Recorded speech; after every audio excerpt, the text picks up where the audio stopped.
KP3 geographic channel में आप सबका बहुत बहुत स्वागत। आइए आज हम लोग अध्याय 7 सुदूर संवेदन का परिचय के महत्वपूर्ण प्रश्नों का अध्ययन करते हैं। सबसे पहले उत्तर प्रदेश NCERT पाठ्य पुस्तक के प्रश्नोत्तर का हम लोग अध्ययन करेंगे, जिसमें पहला प्रश्न है, धरातलीय लक्ष्यों का सुदूर संवेदन विभिन्न साधनों के माध्यम से किया जाता है। जैसे 4 ऑप्शन दिए गए हैं और उसके बाद आगे बताया गया है कि निम्न में से कौन सा विकल्प उनके विकास का सही क्रम है। और इसमें भी 4 ऑप्शन दिए गए हैं, चारों में से सही उत्तर है वो है खा BCA। बी का मतलब हो गया मानवीय क्षेत्र, और सी का मतलब हो गया फोटोग्राफिक, और ए का मतलब हो गया सुदूर संवेदक। तो इसका जो विकास का सही क्रम है वो है खा, गा और का, यानी मानवीय क्षेत्र, फोटोग्राफिक और सुदूर संवेदक। आगे हम लोग देखेंगे।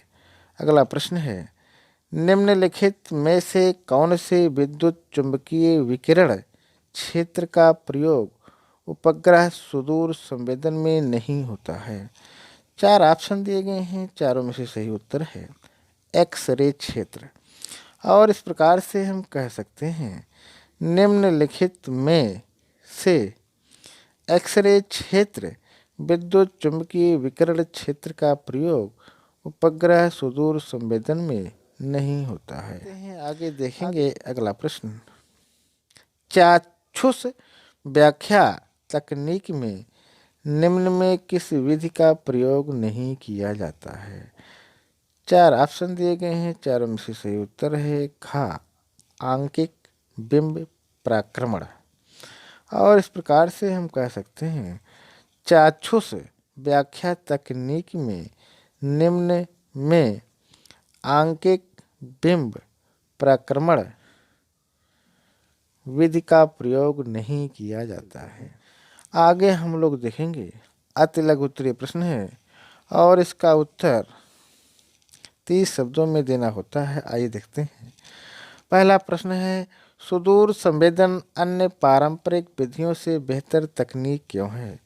इसका उत्तर इस प्रकार है, सुदूर संवेदन अन्य पारंपरिक विधियों से उत्तम तकनीकी है क्योंकि महाविशाल क्षेत्र का विहंगम दृश्य प्रस्तुत करने में सक्षम है। यह कम व्यय साध्य तथा विश्वसनीय सूचनाएं प्रदान करने वाली तकनीकी है जो डिजिटल व्याख्या के लिए डिजिटल आंकड़े उपलब्ध करा देती है। आगे चलते हैं। आगे हम लोग देखेंगे अगला प्रश्न, IRS व इनसेट क्रम के उपग्रहों में अंतर स्पष्ट करें।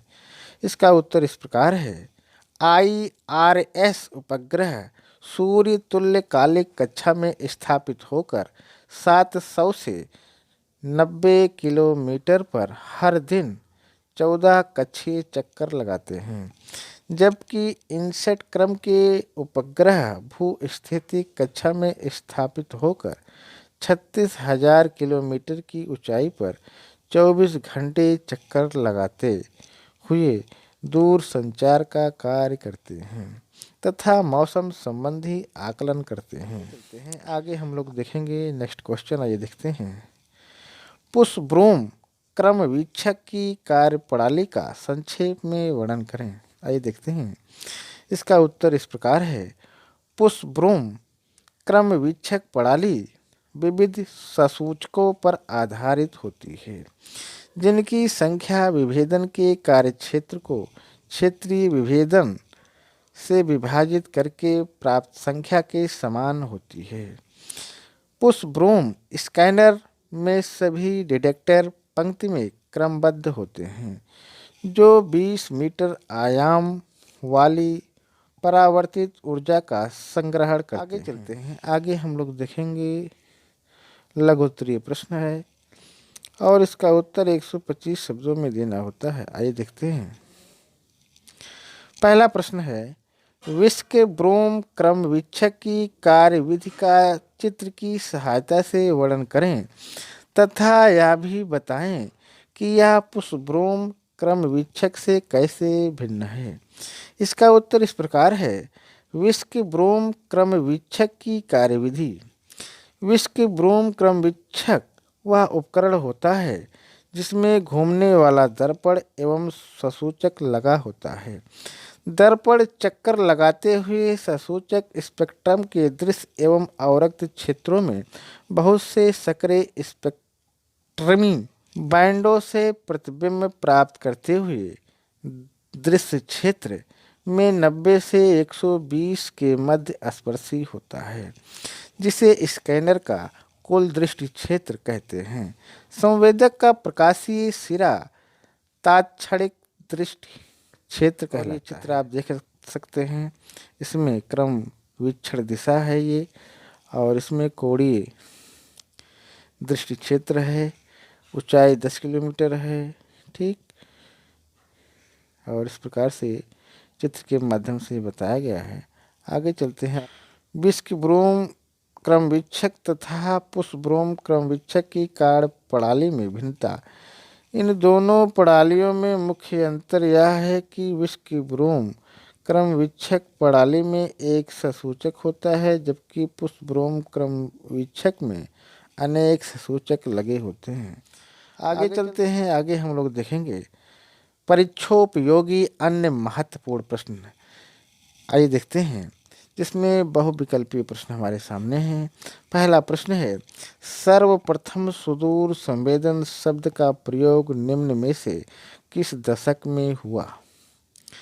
पहला प्रश्न है और इसका उत्तर है पहले का खा उत्तर सही है, यानी 1960।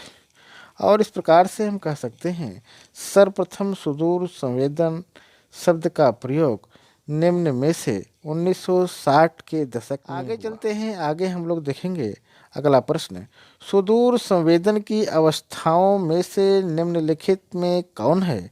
4 ऑप्शन दिए गए हैं, चारों में से सही उत्तर है वो है दूसरे का उत्तर सही है। और इस प्रकार से हम कह सकते हैं कि ऊर्जा का संचरण। इस प्रकार से कहा जा सकता है कि सुदूर संवेदन की अवस्थाओं में से निम्नलिखित में ऊर्जा का संचरण है। आगे हम लोग देखेंगे अगला प्रश्न, इनसैट उपग्रह अंतरिक्ष में निम्न में से किस ऊंचाई पर स्थापित किए जाते हैं? 4 ऑप्शन दिए गए हैं, चारों में से सही उत्तर है वो है तीसरे का घा उत्तर सही है। और इस प्रकार से हम कह सकते हैं तीसरे का घा यानी 36,000 किलोमीटर। इस प्रकार से कहा जा सकता है कि इनसैट उपग्रह अंतरिक्ष में निम्न में से 36,000 किलोमीटर की ऊंचाई पर स्थापित किए जाते हैं। चलते हैं आगे हम लोग देखेंगे अगला प्रश्न। आइए देखते हैं, विद्युत चुंबकीय विकिरण ऊर्जा को एकत्रित करने वाला उपकरण निम्न में से क्या कहलाता है? 4 ऑप्शन दिए गए हैं, चारों में से सही उत्तर है वो है चौथे का गा उत्तर सही है, यानी संवेदक। और इस प्रकार से हम कह सकते हैं विद्युत चुंबकीय विकिरण ऊर्जा को एकत्रित करने वाला उपकरण निम्न में से संवेदक कहलाता है। आगे हम देखेंगे अगला प्रश्न, या कह लीजिए अंतिम प्रश्न है, IRSP-6 भारत के निम्न में से किस नगर में है? 4 ऑप्शन दिए गए हैं, चारों में से सही उत्तर है वो है पांचवे का घा उत्तर सही है, यानी नजफगढ़। और इस प्रकार से हम कह सकते हैं कि IRSP-6 भारत के निम्न में से नजफगढ़ नगर में स्थित है। और इस प्रकार से आज हम लोगों ने अध्याय 7 के महत्वपूर्ण प्रश्नों का अध्ययन की। आज यहीं तक। बहुत बहुत धन्यवाद।